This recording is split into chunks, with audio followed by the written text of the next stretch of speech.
La víctima. Un cuento de May Sinclair. Stephen Aykroyd, el chofer del señor Greyhat, estaba de mal humor en el garage. Todos le temían, todos lo odiaban, excepto el señor Greyhat, su amo, y Dorsey, su novia. Y hasta Dorsey ahora, después de lo de ayer. La noche había caído. De un lado, las puertas del patio estaban abiertas hacia el oscuro túnel del camino de entrada. Del otro lado, el alto páramo se elevaba sobre el muro, inmenso.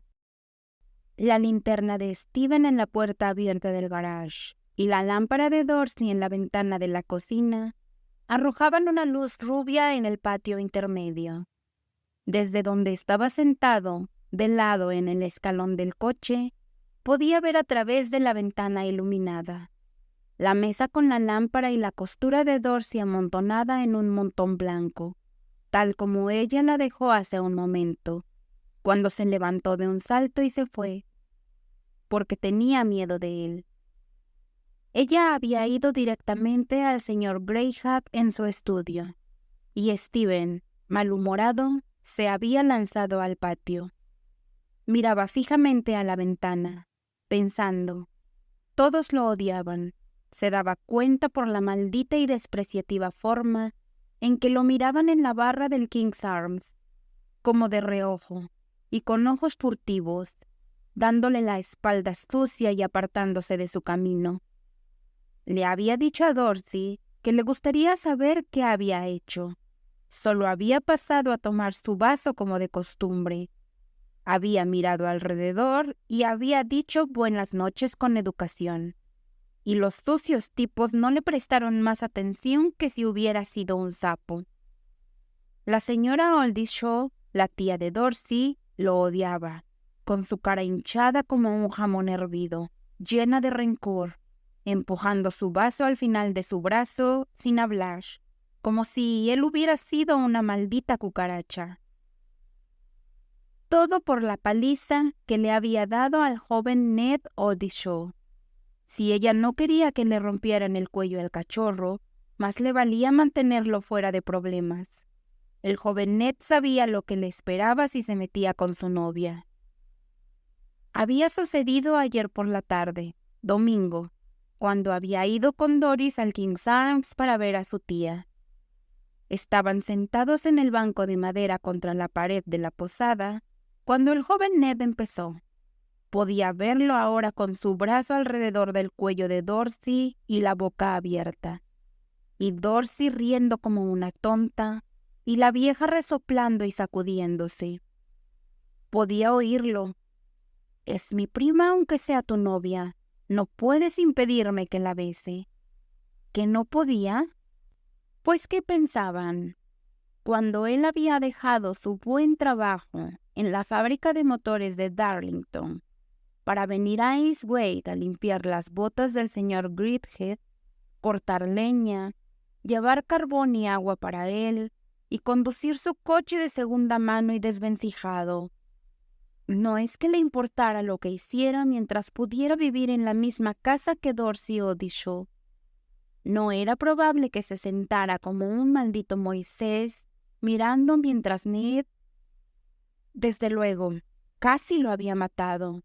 Podía sentir el cuello de Ned hinchándose y levantándose bajo la presión de sus manos, de sus dedos. Primero lo había golpeado, arrojándolo contra la pared de la posada. Luego lo había inmovilizado hasta que los hombres corrieron y lo apartaron. Y ahora todos estaban en su contra. Dorsey estaba en su contra. Ella había dicho que le tenía miedo. «Steven», había dicho ella, «podrías haberlo matado». Bueno, quizás la próxima vez tendrá algo mejor que hacer que venir a entrometerse con mi chica. «No soy tu chica si no puedes mantener tus manos alejadas de la gente. Debería temer por mi vida contigo. Ned no estaba haciendo ningún daño. Si lo hace de nuevo, si se interpone entre tú y yo, Doris, lo acabaré. No, no debes hablar así. Es la verdad de Dios. Cualquiera que se interponga entre tú y yo, lo acabaré. Si fuera tu tía, le retorcería el cuello, igual que le retorcí el cuello a Ned. ¿Y si fuera yo, Steven? Si fueras tú, si tú me dejaras. Oh, no me preguntes, Dorsey. ¿Ves? Así es como me asustas. Pero no me has dejado. Son tus ropas de boda las que estás haciendo. Sí, son mis ropas de boda. Ella había comenzado a acariciar la tela blanca, mirándola con la cabeza ladeada, sonriendo dulcemente.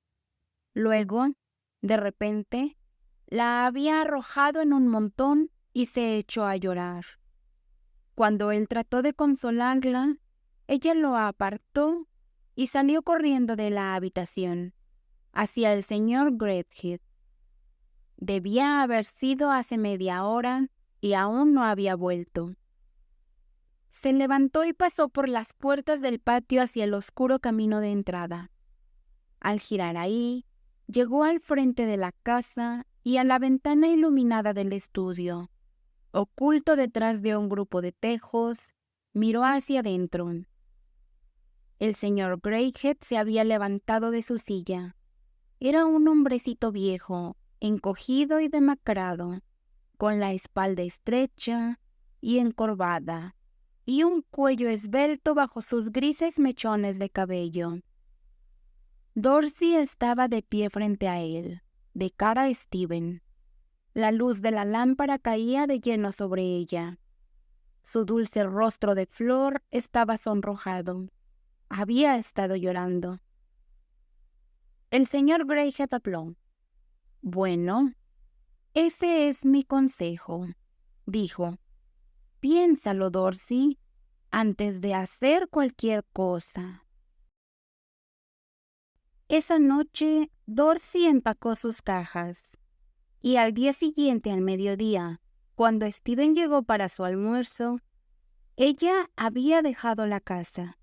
Había regresado a la casa de su padre en Garesdale. Le escribió a Steven diciendo que lo había pensado y descubrió que no se atrevía a casarse con él. Le tenía miedo. Sería demasiado infeliz.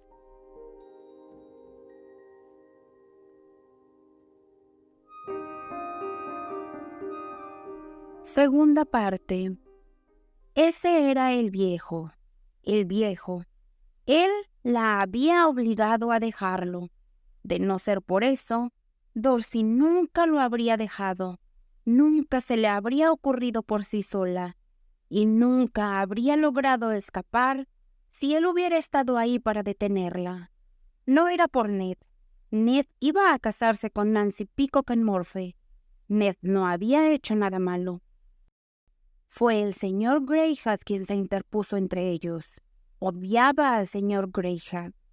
Su odio se convirtió en una náusea de repulsión física que nunca cesaba.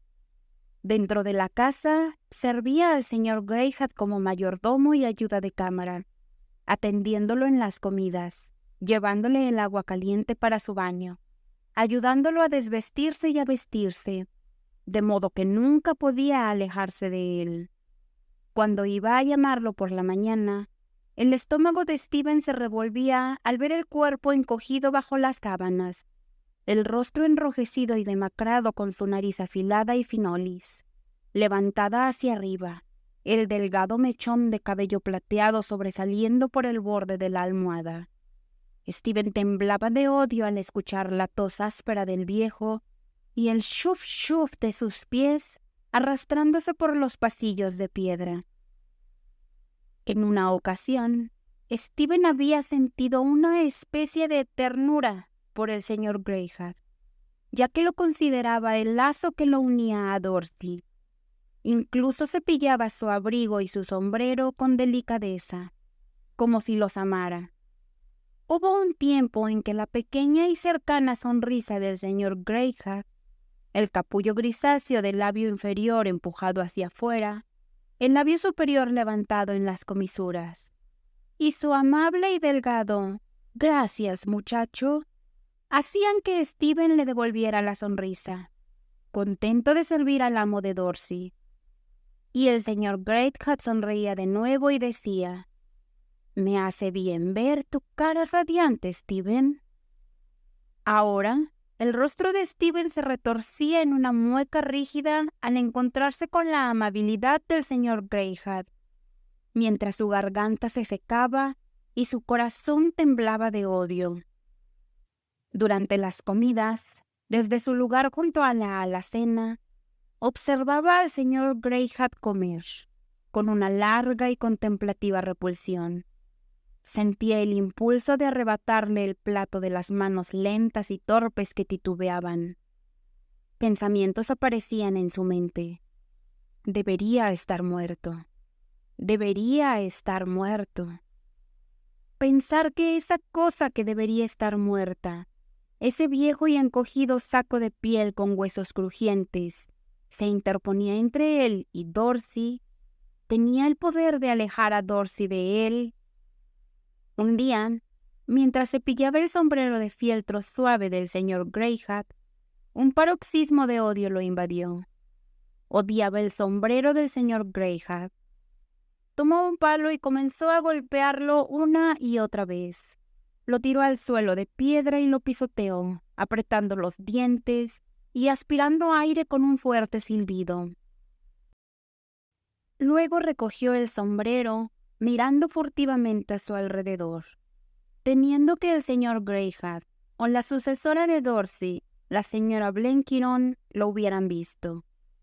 Lo pellizcó y lo estiró para darle forma de nuevo. Lo cepilló con cuidado y lo colgó en el perchero.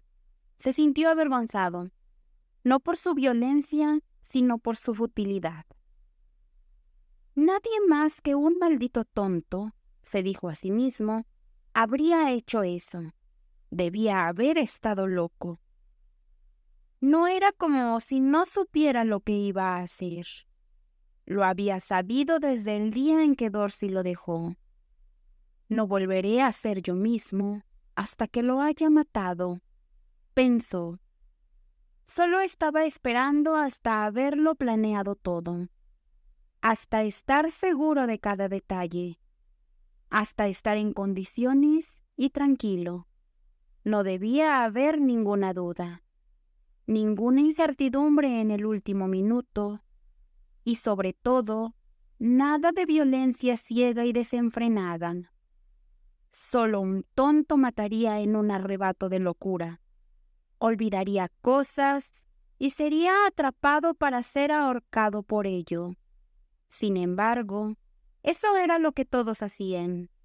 Siempre había algo que no habían previsto y que los delataba. Stephen había pensado en todo, incluso en la fecha, incluso en el clima. El señor Greathead tenía la costumbre de ir a Londres para asistir a los debates de una sociedad erudita a la que pertenecía, y que celebraba sus reuniones en mayo y noviembre. Siempre viajaba en el tren de las 5 en punto, para poder ir a la cama y descansar tan pronto como llegara. Siempre se quedaba una semana y le daba una semana de vacaciones a su ama de llaves. Stephen eligió un día oscuro y amenazante de noviembre, cuando el señor Greathead iba a su reunión y la señora Blenkiron había dejado a Eastwaite para ir a Morphe en el autobús de la mañana. Así que no había nadie en la casa, excepto el señor Greathead y Stephen. Eastwaite Lodge está solo, gris, oculto entre el hombro del páramo y los fresnos de su camino de entrada.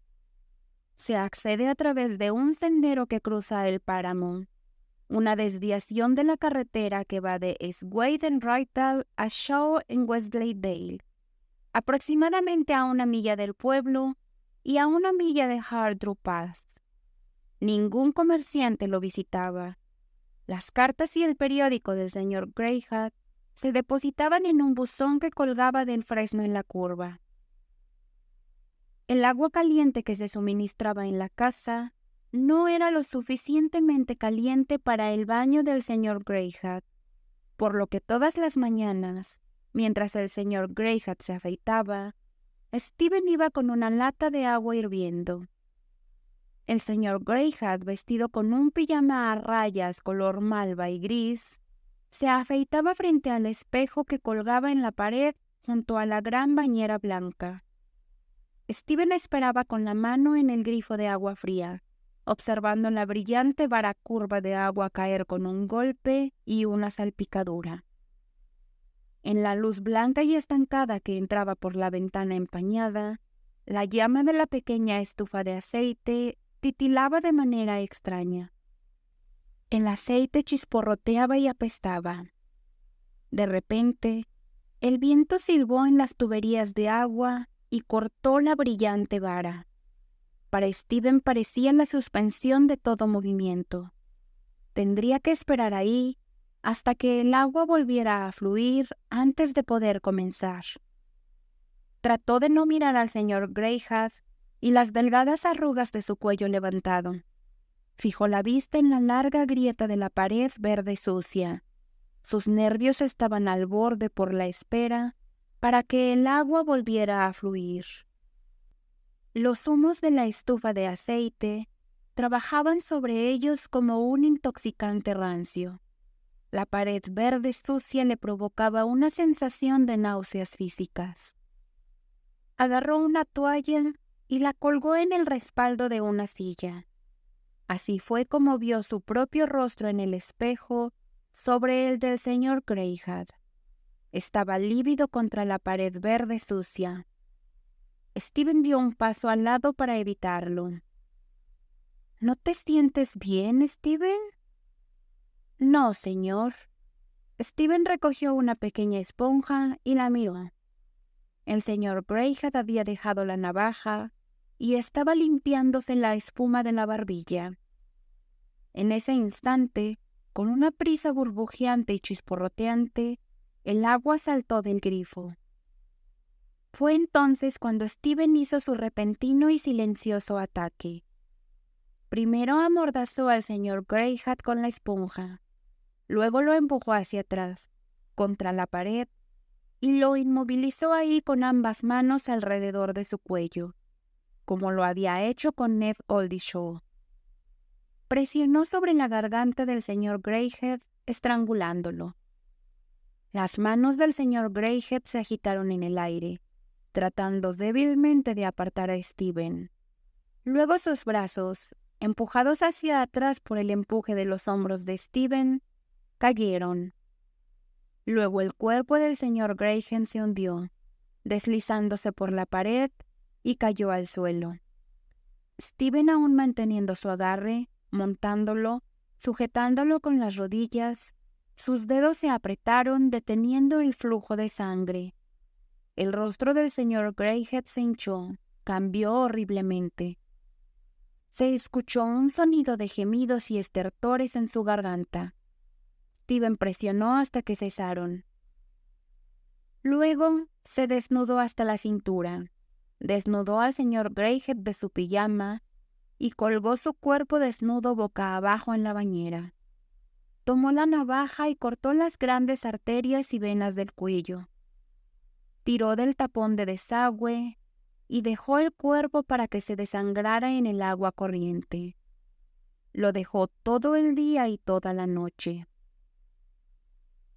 Había notado que los asesinos eran capturados simplemente por no prestar atención a pequeños detalles como ese, ensuciándose a sí mismos y todo el lugar con sangre, siempre olvidando algo esencial. No tenía tiempo para pensar en horrores. Desde el momento en que había asesinado al señor Greyhat, su propio cuello estaba en peligro. Simplemente estaba usando todo su cerebro y nervio para salvar su cuello. Trabajó con la fría y dura determinación de un hombre que lleva a cabo un trabajo desagradable pero necesario. Había pensado en todo.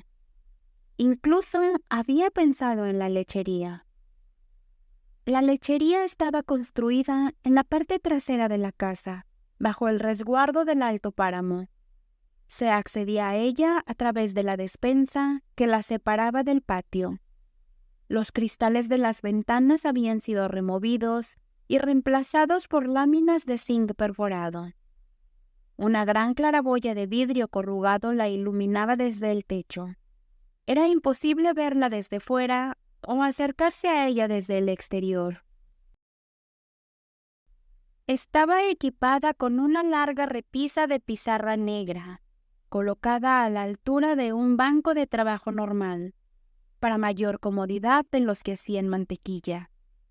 Steven tenía ahí sus herramientas: una navaja, un cuchillo de trinchar, una hacha y una sierra para carne, listas junto a un gran montón de trapos de algodón.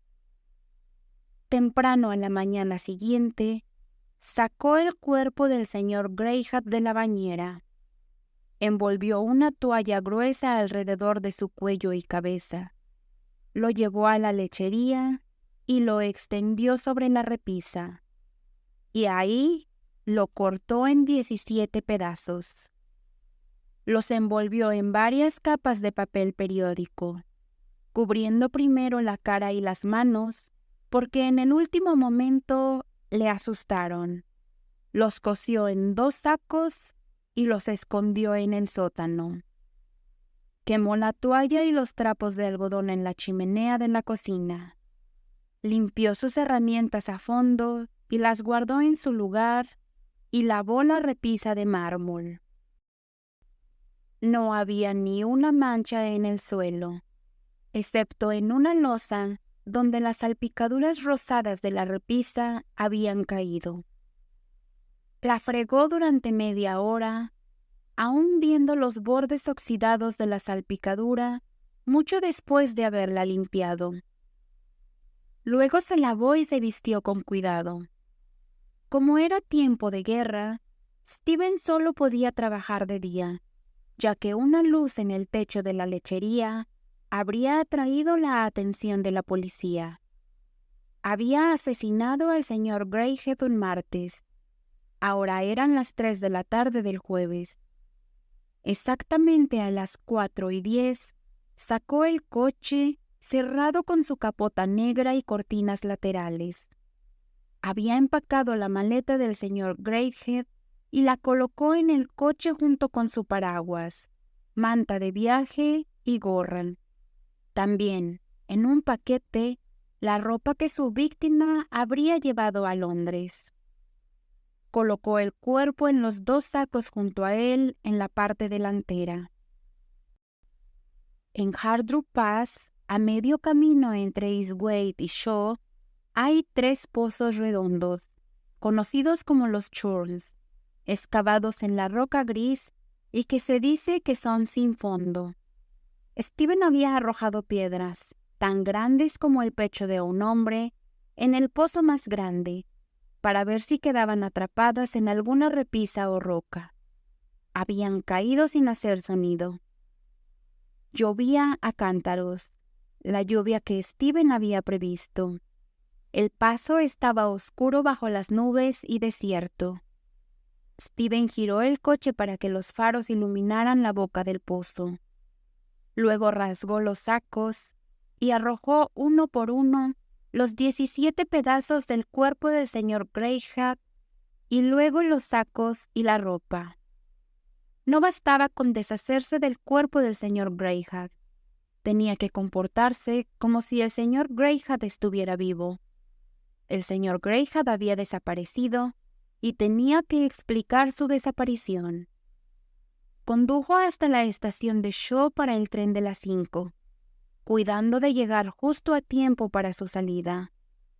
Un tren de tropas estaba programado para partir 1 minuto antes. Steven, que había contado con la oscuridad y la lluvia, también contaba con la prisa y la confusión en el andén. Como había previsto, no había porteros en la entrada de la estación. Nadie para notar si el señor Greyhat estaba o no en el coche. Llevó sus cosas hasta el andén y le dio la maleta a un anciano para que la etiquetara. Se apresuró a la taquilla y compró el billete del señor Greyhat, y luego corrió por el andén como si estuviera siguiendo a su maestro. Se le oyó gritar al guardia: ¿Ha visto al señor Greyhat? Y la respuesta del guardia: no, y su propia declaración inspirada: entonces debe haber tomado asiento en la parte delantera. Corrió hacia la parte delantera del tren, abriéndose paso entre las tropas. Las persianas bajadas de los vagones lo favorecían. Steven metió el paraguas, la manta y la gorra de viaje en un compartimento vacío y cerró la puerta de golpe. Intentó gritar algo a través de la ventana abierta, pero su lengua estaba áspera y seca contra el paladar y no salió sonido alguno. Se quedó ahí, bloqueando la ventana hasta que el guardia dio la señal. Cuando el tren comenzó a moverse, corrió junto a él con la mano en el borde de la ventana, como si estuviera recibiendo las últimas instrucciones de su maestro. Un portero lo apartó. «Buen trabajo ese», dijo Steven. Antes de salir de la estación, envió un telegrama al hotel de Londres del señor Greyhat anunciando la hora de su llegada. No sentía nada más que el intenso alivio de un hombre que se ha salvado a sí mismo de una muerte horrenda gracias a su astucia. Incluso hubo momentos en la semana que siguió en los que, tan poderosa era la ilusión de su inocencia, que podría haber creído que realmente había despedido al señor Greyhat en el tren a las 5 en punto. Momentos en los que literalmente se quedaba asombrado ante su increíble impunidad. Otros momentos en los que una especie de vanidad lo elevaba. Había cometido un asesinato que por su pura audacia y frialdad mental superaba a todos los asesinatos célebres en la historia del crimen. Desafortunadamente, la misma perfección de su logro lo condenaba al olvido. No había dejado ni un rastro. Ni un rastro. Solo cuando despertaba en la noche, una duda lo enfermaba. Estaba el anillo oxidado de aquella salpicadura en el suelo de la lechería. Se preguntaba si realmente la había limpiado bien. Y se levantaba, encendía una vela y bajaba a la lechería para asegurarse. Sabía el lugar exacto. Inclinándose sobre él con la vela, podía imaginar que aún veía un leve contorno. La luz del día lo tranquilizaba. Sabía el lugar exacto, pero nadie más lo sabía. No había nada que lo distinguiera de las manchas naturales en la loza. Nadie lo adivinaría. Pero se alegró cuando la señora Blenkiron regresó. El día que el señor Greyhat debía regresar en el tren de las 4 en punto, Steven condujo hasta Shaw y compró un pollo para la cena del maestro. Recibió el tren de las 4 y expresó sorpresa de que el señor Greyhat no hubiera llegado en él. Dijo que seguramente llegaría en el de las 7. Ordenó la cena para las 8. La señora Blenkiron asó el pollo y Steven recibió el tren de las 7. Esta vez mostró inquietud. Al día siguiente, recibió todos los trenes y envió un telegrama al hotel del señor Greyhat pidiendo información. Cuando el gerente le respondió que el señor Greyhat no había llegado, escribió a sus familiares y dio aviso a la policía. Pasaron 3 semanas. La policía y los familiares del señor Greyhat aceptaron las declaraciones de Steven, respaldadas por las evidencias del empleado de la taquilla, el empleado del telégrafo, el guardia, el portero que etiquetó el equipaje del señor Greyhat y el gerente del hotel que había recibido su telegrama. El retrato del señor Greyhat se publicó en los periódicos ilustrados con solicitudes de cualquier información que pudiera llevar a su descubrimiento. No ocurrió nada, y pronto él y su desaparición fueron olvidados. El sobrino que bajó a Icewater para revisar sus asuntos quedó satisfecho. Su saldo en el banco era bajo debido a la falta de pago de varios dividendos, pero las cuentas y el contenido de la caja fuerte y el escritorio del señor Greyhat estaban en orden, y Stephen había registrado hasta el último centavo que había gastado. El sobrino pagó los salarios de la señora Blenkiron y la despidió, y acordó con el chofer que se quedara para cuidar la casa. Y como Stephen vio que esta era la mejor manera de evitar sospechas, se quedó. Solo en Westleydale y Reydale perduraba la emoción. La gente se preguntaba y especulaba. El señor Greyhat había sido robado y asesinado en el tren. Stephen dijo que llevaba dinero encima. Había perdido la memoria y vagaba quién sabe dónde. Se había arrojado del vagón del tren. Stephen dijo que el señor Greyhat no haría eso, pero no le sorprendía si hubiera perdido la memoria. Conocía a un hombre que olvidó quién era y dónde vivía. No reconocía ni a su propia esposa e hijos. Trauma por la guerra. Y últimamente la memoria del señor Greyhat no era lo que solía ser. Tan pronto como la recuperara, volvería. Stephen no se sorprendería de verlo aparecer cualquier día. Pero en general, la gente notaba que no le gustaba hablar mucho del señor Greyhat. Pensaban que eso mostraba un sentimiento muy apropiado. Sentían lástima por Stephen. Había perdido a su amo y había perdido a Dorsey Odishaw. Y si medio mató al joven Ned Odishaw, bueno, el joven Ned no tenía por qué andar metiéndose con su novia. Incluso la señora Odishaw sentía lástima por él. Y cuando Stephen entraba en el bar del King's Arms, todos decían, «Buenas noches, Steve», y le hacían un espacio junto al fuego.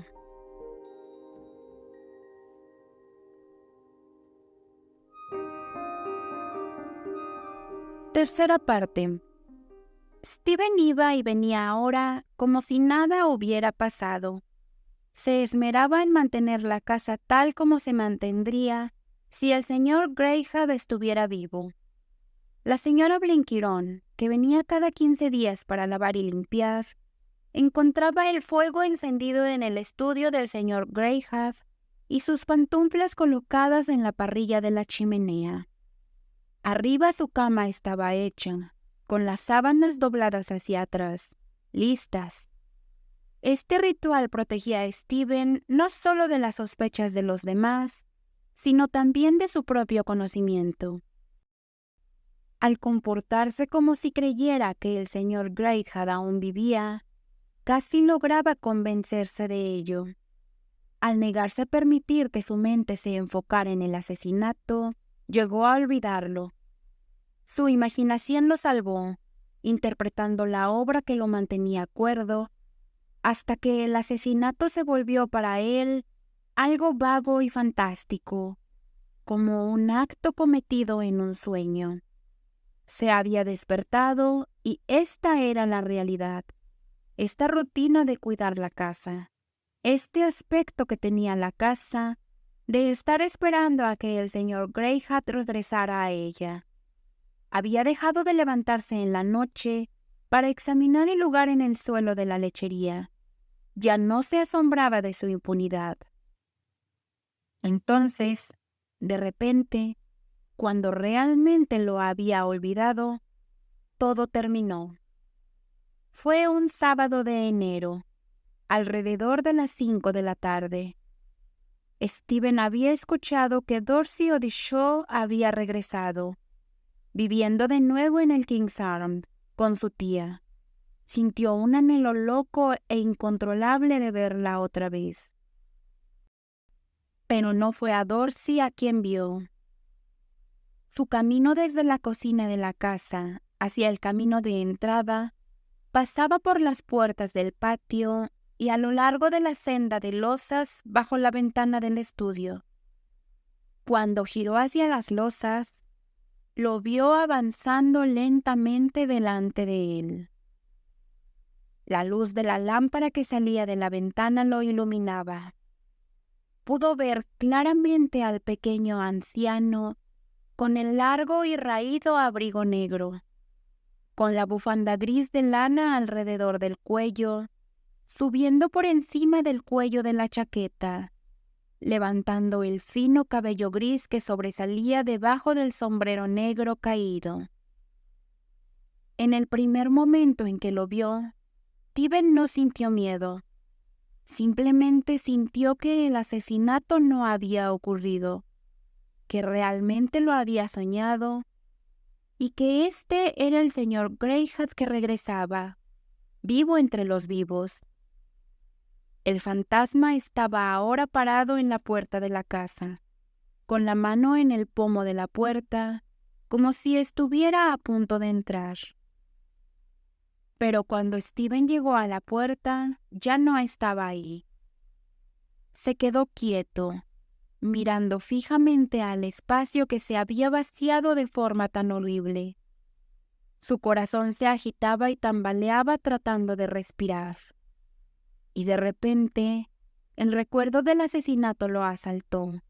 Se vio a sí mismo en el baño, encerrado con su víctima entre las sucias paredes verdes. Sintió el hedor del calentador de aceite, escuchó el agua corriendo del grifo. Sintió sus pies avanzar de un salto y sus dedos apretando más y más fuerte el cuello del señor Greyhat. Vio las manos del señor Greyhat aleteando inútilmente, sus ojos aterrorizados, su rostro hinchado y descolorido, cambiando horriblemente, y su cuerpo cayendo al suelo. Se vio a sí mismo en la lechería después. Podía escuchar los ruidos sordos, chirriantes y raspantes de sus herramientas. Se vio a sí mismo en el paso Hortrue y los faros brillando en la boca del pozo, y el miedo y el horror que no había sentido entonces lo invadieron ahora. Retrocedió, echó el cerrojo a las puertas del patio y a todas las puertas de la casa y se encerró en la cocina iluminada. Tomó su revista The Autocar y se obligó a leerla. Poco a poco su terror lo abandonó. Se dijo a sí mismo que no era nada más que su imaginación. No creía que volvería a ver algo así. Pasaron 3 días. En la tercera noche, Stephen había encendido la lámpara del estudio y estaba echando el cerrojo a la ventana cuando lo vio de nuevo. Estaba en el camino afuera, cerca de la ventana, mirando hacia adentro. Vio su rostro con claridad, el labio inferior grisáceo sobresaliendo y la caída de la nariz apretada. Los pequeños ojos lo miraban brillantes. Toda la figura tenía un aspecto vidrioso entre la oscuridad detrás de ella y el cristal. Un momento estaba afuera, mirando hacia adentro, y al siguiente estaba mezclado con la imagen temblorosa de la habitación iluminada que se reflejaba en la negrura de los árboles. El señor Greyhat entonces aparecía como si estuviera reflejado, de pie, junto a Stephen en la habitación, y ahora estaba afuera de nuevo, mirándolo a través del cristal. El estómago de Stephen se hundió y se retorció, haciéndolo sentir náuseas. Bajó la persiana entre él y el señor Greyhat, aseguró las contraventanas y cerró las cortinas sobre ellas. Cerró con llave y doble cerrojo la puerta principal. Todas las puertas para mantener al señor Greyhat afuera. Pero una vez esa noche, mientras yacía en la cama, escuchó el shuf shuf de unos pies arrastrándose a lo largo de los pasillos de losas, subiendo las escaleras y cruzando el rellano fuera de su puerta. El picaporte de la puerta se sacudió, pero no pasó nada. Permaneció despierto hasta la mañana, el sudor corriendo por su piel, su corazón latiendo con fuerza y temblando de terror. Cuando se levantó, vio una cara pálida y asustada en el espejo, una cara con la boca entreabierta, lista para delatar, para soltar su secreto. La cara de un idiota. Tenía miedo de llevar esa cara a Eswaith o Shaw, así que se encerró en la casa, casi muriendo de hambre con su pequeño suministro de pan, tocino y comestibles. Pasaron 2 semanas, y luego volvió en pleno día. Era la mañana de la visita de la señora Blenkiron. Había encendido el fuego en el estudio al mediodía y colocado las pantuflas del señor Greyhat junto a la chimenea. Cuando se levantó después de agacharse y se dio la vuelta, vio el fantasma del señor Greyhat parado sobre la alfombra frente a él. Lo estaba mirando y sonriendo con una especie de burla, como si se divirtiera con lo que Stephen había estado haciendo. Al principio era sólido y completamente real. Luego, mientras Stephen retrocedía con terror, tenía miedo de girarse y sentirlo detrás de él. Los pies del espectro se volvieron insustanciales, como si estuvieran socavados. Toda la estructura se hundió y se desmoronó en el suelo, donde se formó un charco de alguna sustancia blanquecina y brillante que se mezcló con el patrón de la alfombra y se filtró a través de ella. Eso fue lo más horrible que había hecho hasta ahora, y los nervios de Stephen se quebraron. Fue a ver a la señora Blenkiron, a quien encontró fregando la lechería. Ella suspiró mientras escurría el paño de piso. «¡Ey! Estas viejas piedras amarillas, por más que las frotes, nunca parecerán limpias». «No», dijo él, «frota y frota, nunca las dejarás limpias». Ella lo miró. «Ey, chico, ¿qué te pasa? Tienes una cara como un trapo sucio colgado sobre el fregadero». «Tengo cólico». «Ah, y no es de extrañar con la humedad y la niebla y tu mala cocina. Déjame bajar al King's Arms y traerte un poco de whisky». «No, bajaré yo mismo». Ahora sabía que tenía miedo de quedarse solo en la casa. En el King's Arms, Dorsey y la señora Odishaw sentían lástima por él. Para ese entonces realmente estaba enfermo de miedo. Dorsey y la señora Odishaw dijeron que era un resfriado.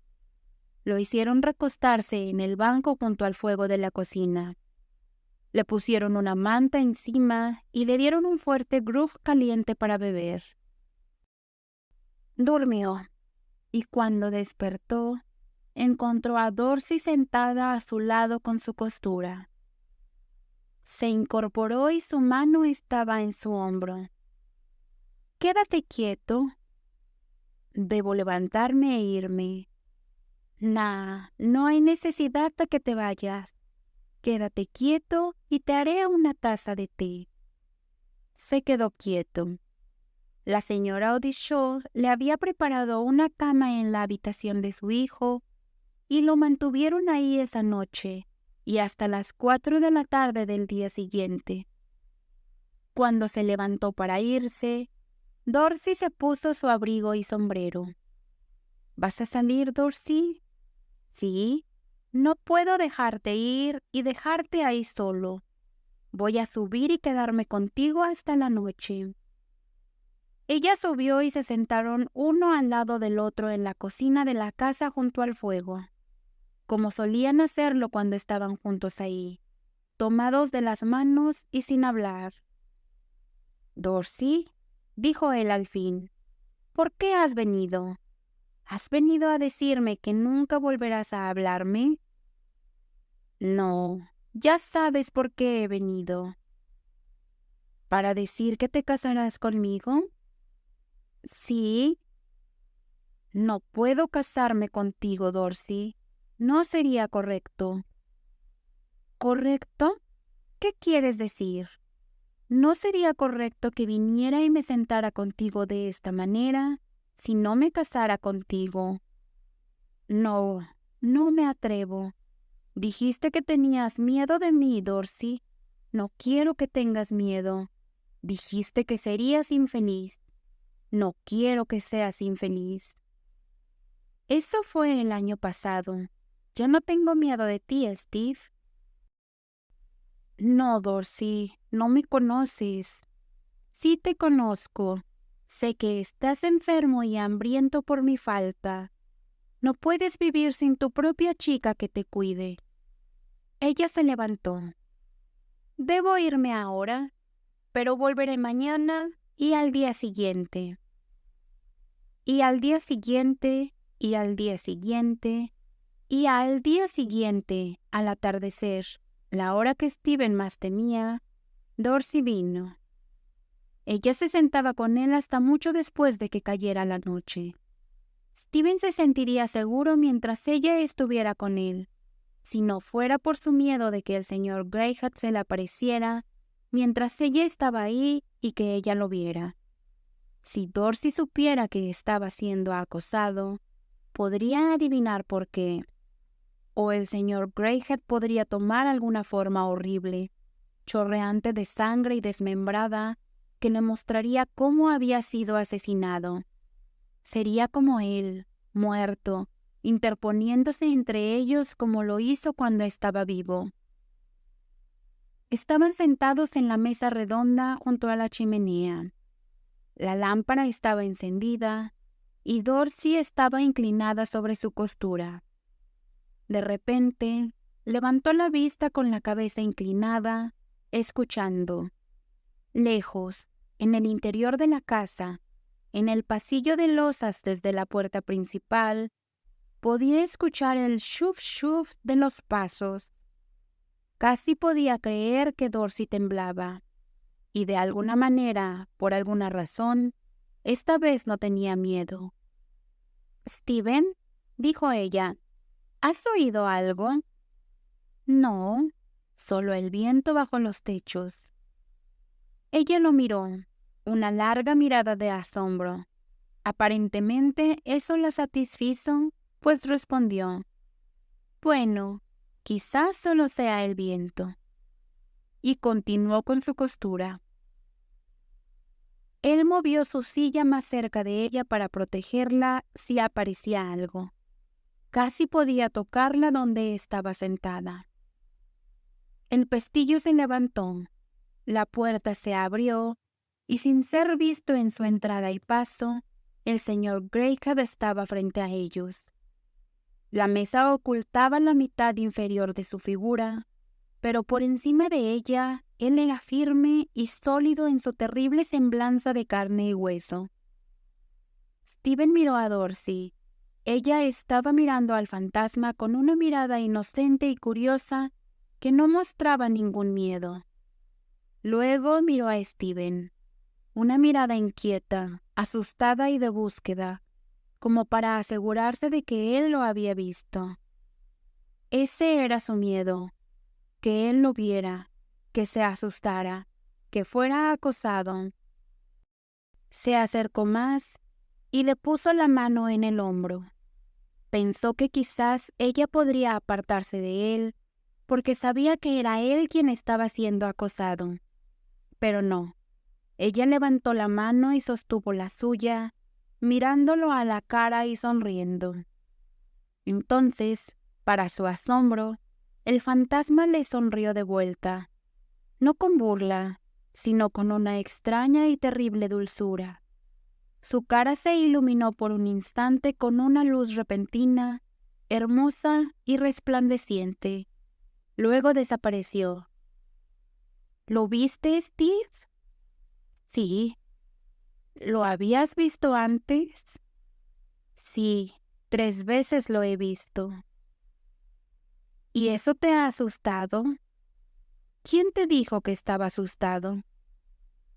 Lo sabía, porque nada te puede pasar sin que yo deba saberlo. ¿Qué piensas, Dorsey? Creo que no debes tener miedo, Steve. Es un fantasma amable. Sea lo que sea, no te quiere hacer daño. El viejo caballero nunca lo hizo cuando estaba vivo. ¿No lo hizo? ¿No lo hizo? Me hizo el peor daño posible cuando se interpuso entre tú y yo. ¿Qué te hace pensar eso? No lo pienso, lo sé. No, cariño, no lo sabes. Él lo hizo, yo sé lo que te digo. No digas eso, ella exclamó. No digas eso, Steve. ¿Por qué no debería? Harás que la gente hable de esa manera. ¿Y qué saben ellos para hablar? Si recordaran lo que dijiste. ¿Y qué dije?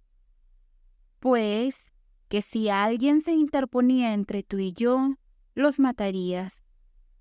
No estaba pensando en él. Dios sabe que no lo estaba. Ellos no lo saben, dijo ella. ¿Sabes? ¿Sabes que no me refería a él? Sí, lo sé, Steve. Y Dorsey, ¿no tienes miedo de mí? ¿No tienes miedo de mí ya? No, Steve, te amo demasiado. Nunca volveré a tener miedo de ti. ¿Vendría a ti de esta manera si tuviera miedo? Tendrás miedo ahora. ¿Y de qué debería tener miedo? De él. Él debería tener mucho más miedo de pensarte aquí arriba solo. ¿No bajarías y dormirías en casa de la tía? No lo haré, pero te acompañaré hasta el camino que pasa por el páramo. Él fue con ella por el sendero y a través del páramo y a lo largo de la carretera principal que pasaba por Eastgate. Se separaron en la curva donde se veían las luces del pueblo. La luna había salido cuando Steven regresó a través del páramo. El fresno en el sendero destacaba claro, con sus ramas dobladas y ganchudas en negro contra la hierba gris del páramo. Las sombras en los surcos trazaban rayas a lo largo del sendero, negro sobre gris. La casa era negro-gris en la oscuridad del camino de entrada. Solo la ventana del estudio iluminada formaba un cuadrado dorado en su pared larga. Antes de poder irse a la cama, tendría que apagar la lámpara del estudio. Estaba nervioso, pero ya no sentía el nauseabundo y sudoroso terror de los primeros encuentros. O se estaba acostumbrando a ello, o algo le había sucedido. Había cerrado las contraventanas y apagado la lámpara. Su vela formaba un círculo de luz alrededor de la mesa en el centro de la habitación. Estaba a punto de recogerla y marcharse, cuando escuchó una voz débil llamando su nombre. «Steven». Levantó la cabeza para escuchar. El hilo del sonido parecía venir del exterior, desde un lugar lejano al final del sendero. «Steven. Steven». Esta vez pudo haber jurado que el sonido venía de dentro de su cabeza, como el susurro del aire en sus oídos. «Steven». Ahora conocía la voz. Estaba detrás de él en la habitación. Se dio la vuelta y vio el fantasma del señor Greyhat sentado, como solía sentarse, en el sillón junto al fuego. La figura era tenue en el crepúsculo de la habitación, fuera del círculo de luz de la vela. El primer movimiento de Steven fue tomar el candelero y sostenerlo entre él y el fantasma, esperando que la luz lo hiciera desaparecer. En lugar de desaparecer, la figura se volvió clara y sólida, indistinguible de una figura de carne y hueso, vestida con paño negro y lino blanco. Sus ojos tenían la transparencia brillante del cristal azul. Estaban fijos en Steven con una mirada de tranquila y benévola atención. Su boca pequeña y estrecha estaba levantada en las esquinas, sonriendo. Habló. «No necesitas tener miedo», dijo. La voz era natural ahora, tranquila, medida, ligeramente temblorosa. En lugar de asustar a Steven, lo calmó y lo estabilizó. Colocó la vela en la mesa detrás de él y se puso de pie frente al fantasma, fascinado. «¿Por qué tienes miedo?», preguntó. Steven no pudo responder. Solo podía mirar, cautivado por los ojos brillantes e hipnóticos. «Tienes miedo», dijo, «porque piensas que soy lo que llamas un fantasma, una cosa sobrenatural. Piensas que estoy muerto y que tú me mataste. Piensas que te tomaste una horrible venganza por un agravio que creíste que te hice. Piensas que he regresado para asustarte, para vengarme a mi vez. Y cada uno de esos pensamientos tuyos, Steven, está equivocado. Soy real, y mi apariencia es tan natural y real como cualquier cosa en esta habitación. Más natural y más real si supieras. No me mataste, como ves, porque aquí estoy, tan vivo, más vivo que tú. Tu venganza consistió en trasladarme de un estado que se había vuelto insoportable a un estado más placentero de lo que puedes imaginar. No me importa decirte, Steven, que estaba en graves dificultades financieras, lo cual, por cierto, es algo bueno para ti, ya que proporciona un motivo plausible para mi desaparición. Así que, en lo que respecta a la venganza, el asunto fue un completo fiasco. Tú fuiste mi benefactor. Tus métodos fueron algo violentos, y admito que me diste algunos momentos desagradables antes de mi liberación real. Pero como ya estaba desarrollando artritis reumatoide, no cabe duda de que en tus manos mi muerte fue más misericordiosa que si hubiera sido dejada a la naturaleza. En cuanto a los arreglos posteriores, te felicito, Steven, por tu calma y recursos.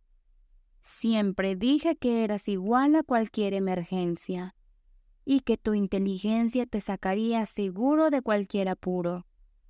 Cometiste un crimen espantoso y peligroso, un crimen de todos los más difíciles de ocultar, y lograste que no se descubriera y nunca se descubra.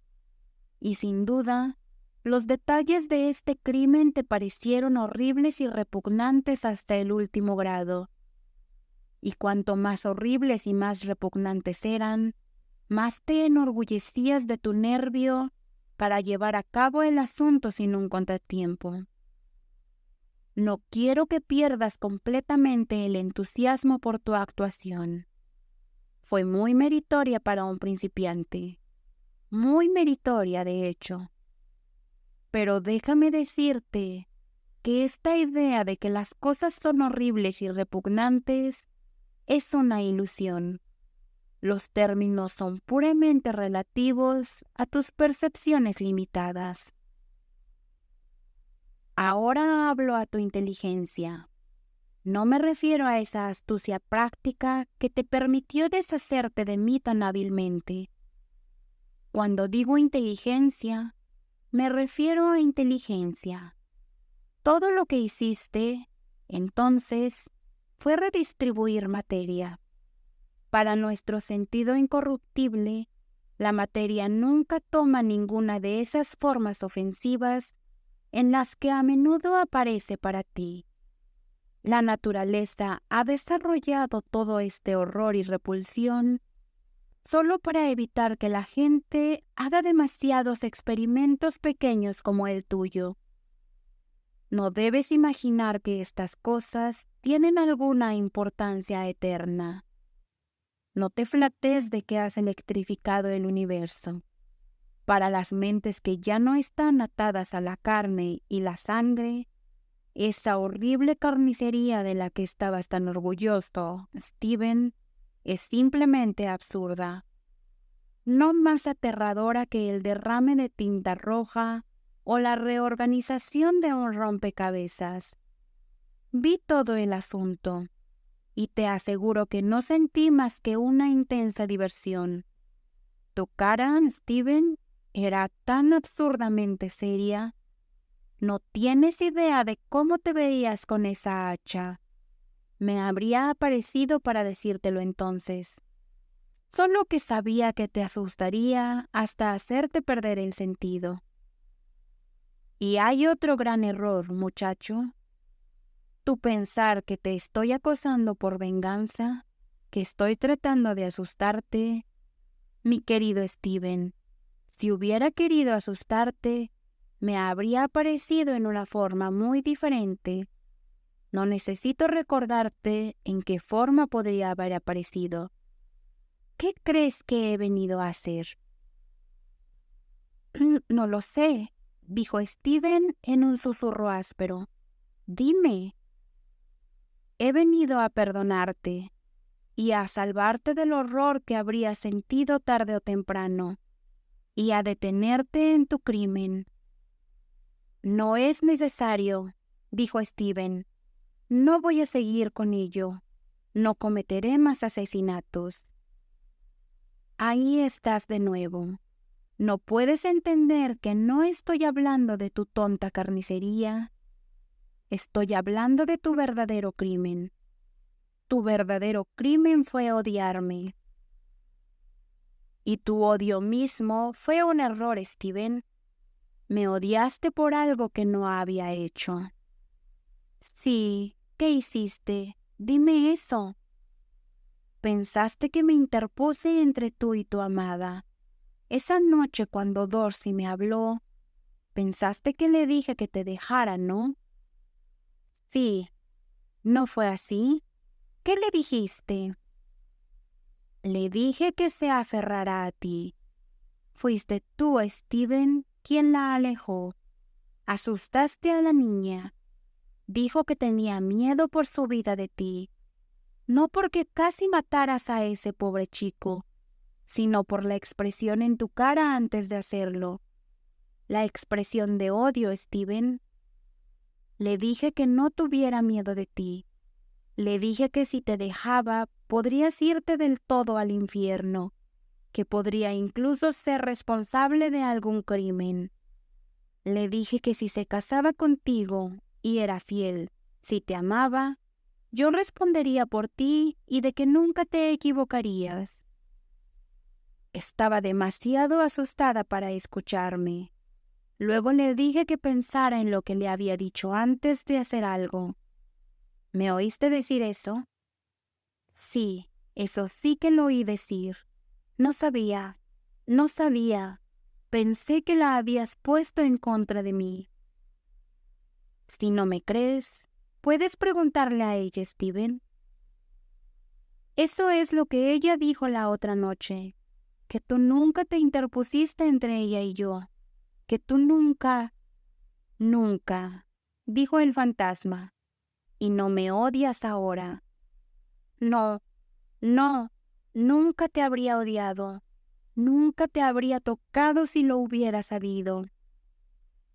No es el hecho de que me hayas tocado, es tu odio lo que importa. Si eso se ha acabado, todo se ha acabado. ¿Es así? ¿Es así? Si se supiera, tendría que colgar por ello. ¿No debo entregarme? Dime, ¿debo entregarme? ¿Quieres que decida eso por ti? Sí, no te vayas, dijo Stephen. No te vayas. Le parecía que el fantasma del señor Greyhat se estaba volviendo un poco tenue, como si no pudiera durar más de un instante. Nunca había deseado tanto que se fuera como ahora deseaba que se quedara y lo ayudara. Bueno, Steven, cualquier hombre de carne y hueso te diría que fueras a ser colgado mañana, que no era más que tu deber. Y supongo que hay algunos espíritus mezquinos y vengativos, incluso en mi mundo, que dirían lo mismo. No porque piensen que la muerte es importante, sino porque saben que tú lo haces y quieren vengarse de ti de esa manera. No es mi manera. Considero que este pequeño asunto es estrictamente entre nosotros. No hay un jurado de hombres de carne y hueso que lo entendería. Todos piensan que la muerte es tan importante. ¿Qué quieres que haga entonces? Dime y lo haré. Dime. Lo gritó en voz alta, porque el fantasma del señor Greatheart se estaba volviendo cada vez más tenue. Se desvanecía y aleteaba como una luz que se apaga. Su voz venía de algún lugar alejado, desde el otro extremo del sendero. «Continúa viviendo», dijo. «Cásate con Dorsey». «No me atrevo. Ella no sabe que te maté». «Oh, sí». Los ojos parpadearon, amables e irónicos. «Sí lo sabe. Lo supo todo el tiempo». Y con eso, el fantasma se desvaneció.